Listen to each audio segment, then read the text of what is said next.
തിരക്കുകളും കാര്യങ്ങളൊക്കെ ആയിട്ട് ഇപ്പം എങ്ങോട്ടേക്കും അങ്ങോട്ട് നടക്കുന്നില്ല. അങ്ങനെ ഇരുന്നപ്പോൾ ഇന്ന് ഞായറാഴ്ചയല്ലേ, നമുക്ക് എങ്ങോട്ടെങ്കിലൊക്കെ ഒന്ന് പോയാലോ എന്ന് ചോദിച്ചു ശരത്ത്. പുള്ളി തന്നെ ഒരു സ്ഥലവും പറഞ്ഞു, പുലിക്കാട് ലേക്ക്. അതെ, ഇന്നത്തെ നമ്മുടെ യാത്ര പുലിക്കാട് തടാകത്തിലേക്കാണ് കേട്ടോ.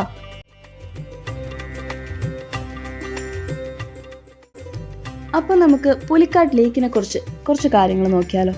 ദക്ഷിണേന്ത്യയിലെ ഒരു പ്രധാനപ്പെട്ട പ്രകൃതി വിനോദസഞ്ചാര കേന്ദ്രമാണ് പുലിക്കാട് ലേക്ക് കേട്ടോ. ഇന്ത്യയിലെ രണ്ടാമത്തെ വലിയ ഉപ്പുനീർ തടാകമായിട്ട് ഇത് അറിയപ്പെടുന്നു.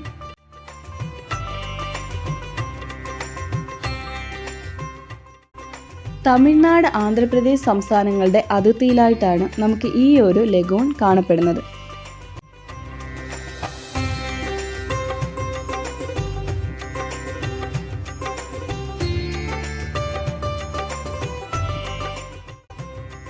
പുലിക്കാട് തടാകം ചെന്നൈയിൽ നിന്ന് ഏകദേശം 60 കിലോമീറ്റർ അകലെയാണ്. ആന്ധ്രാപ്രദേശിലെ നെല്ലൂരിൽ നിന്ന് ഏകദേശം 100 കിലോമീറ്ററോളം ദൂരമുണ്ട്. റോഡ് മാർഗം വളരെ എളുപ്പത്തിൽ ഇവിടെ എത്താൻ നമുക്ക് സാധിക്കും കേട്ടോ. അതുകൊണ്ട് തന്നെ ഒരു ദിവസത്തെ യാത്രയ്ക്കോ ഇല്ലെങ്കിൽ ഞങ്ങൾ ഇന്ന് വന്ന പോലെ ഒരു ചെറിയ വാരാന്ത്യ യാത്രയ്ക്കോ ഇത് വളരെ അനുയോജ്യമായിട്ടുള്ളൊരു സ്ഥലമാണ്.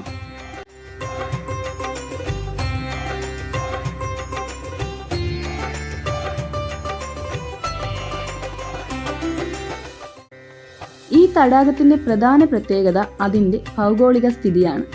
ഇതൊരു ലഗൂണാണ് കേട്ടോ. കടലിനും കരയുടെയും ഇടയിൽ രൂപപ്പെട്ട ഒരു ഉപ്പുനീർ തടാകം. ശ്രീഹരിക്കോട്ട ദ്വീപ് ഈ തടാകത്തെ ബംഗാൾ ഉൾക്കടലിൽ നിന്നും വേർതിരിക്കുന്നു.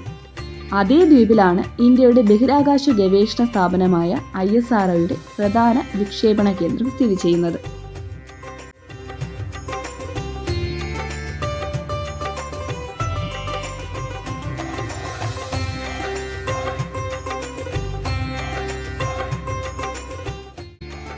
പുലിക്കാട് തടാകം പക്ഷികളുടെ ഒരു പ്രധാന അഭയകേന്ദ്രമായിട്ടാണ് അറിയപ്പെടുന്നത്. നവംബർ മുതൽ ഫെബ്രുവരി വരെ ഇവിടെ ആയിരക്കണക്കിന് കുടിയേറ്റ പക്ഷികൾ എത്തുന്നു. പ്രത്യേകിച്ച് ഫ്ലെമിംഗോകൾ. ഇന്നത്തെ യാത്രയിൽ ഞങ്ങൾക്ക് അവയെ കാണാൻ സാധിച്ചില്ല, പക്ഷേ ഫ്ലെമിംഗോകൾ എല്ലാ വർഷവും ഇവിടെ എത്തുന്നു എന്നാണ് അറിയപ്പെടുന്നത് കേട്ടോ. അത് കൂടാതെ തന്നെ പെലിക്കാനുകൾ, ഹെറോണുകൾ, സ്റ്റോക്കുകൾ തുടങ്ങി നിരവധി പക്ഷികളെ ഇവിടെ കാണാം. പ്രകൃതിയും പക്ഷി നിരീക്ഷണമൊക്കെ ഒരുപാട് ഇഷ്ടപ്പെടുന്നവർക്ക് ഇതൊരു മികച്ച സ്ഥലമാണ്.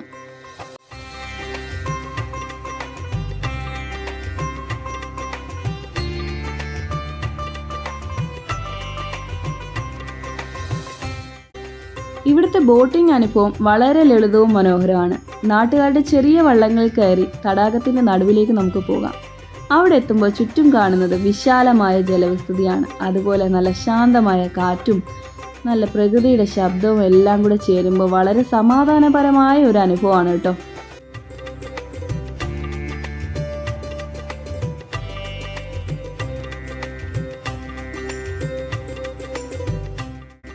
ഇനി നമുക്ക് ഈ സ്ഥലത്തിന്റെ ചരിത്രത്തിലേക്കൊന്ന് നോക്കിയാലോ.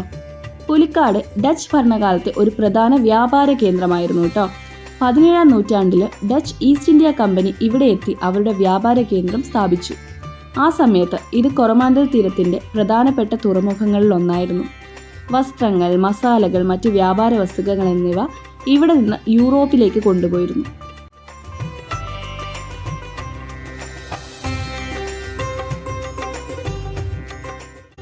ഡച്ച് ഭരണത്തിന്റെ സ്വാധീനം ഇന്നും ഇവിടെ കാണാം. പുലിക്കാട് പട്ടണത്തിൽ സ്ഥിതി ചെയ്യുന്ന പഴയ ഡച്ച് സെമിത്തേരി ഇന്ത്യയിലെ ഏറ്റവും പഴയ യൂറോപ്യൻ ശ്മശാനങ്ങളിൽ ഒന്നായി കണക്കാക്കപ്പെടുന്നു. കൂടാതെ പഴയ പള്ളികളും കെട്ടിടങ്ങളും ആ കാലഘട്ടത്തിന്റെ ഓർമ്മകൾ നമ്മളിലേക്ക് എത്തിക്കുന്നു. പുലിക്കാട് ഒരു കാലത്ത് പഴവീർക്കാട് എന്ന പേരിലും അറിയപ്പെട്ടിരുന്നു.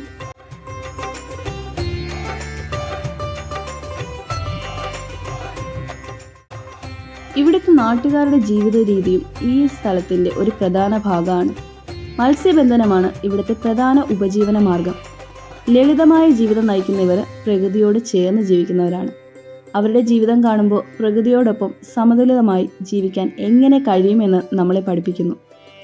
പുലിക്കാട് തടാകം സന്ദർശിക്കുമ്പോൾ ഇത് ഒരു വിനോദസഞ്ചാര കേന്ദ്രം മാത്രമല്ല എന്ന് മനസ്സിലാകും. പ്രകൃതിയും ചരിത്രവും സംസ്കാരവും ഒരുമിച്ച് ചേർന്ന ഒരു സ്ഥലമാണിത്. ഒരു വശത്ത് ശാന്തമായ ജലവിസ്തൃതിയും പക്ഷികളും, മറ്റൊരു വശത്ത് നൂറ്റാണ്ടുകൾ പഴക്കമുള്ള ഡച്ച് ചരിത്രവും. ഈ രണ്ട് ഘടകങ്ങളും ചേർന്നതാണ് പുലിക്കാടിനെ പ്രത്യേകതയാക്കുന്നത്. അതുകൊണ്ട് തന്നെ നഗരജീവിതത്തിലെ തിരക്കുകളിൽ നിന്ന് ഒരു ചെറിയ ഇടവേള എടുക്കാൻ ആഗ്രഹിക്കുന്നവർക്ക് പുലിക്കാട് തടാകം ഒരു മികച്ച തിരഞ്ഞെടുപ്പാണ്.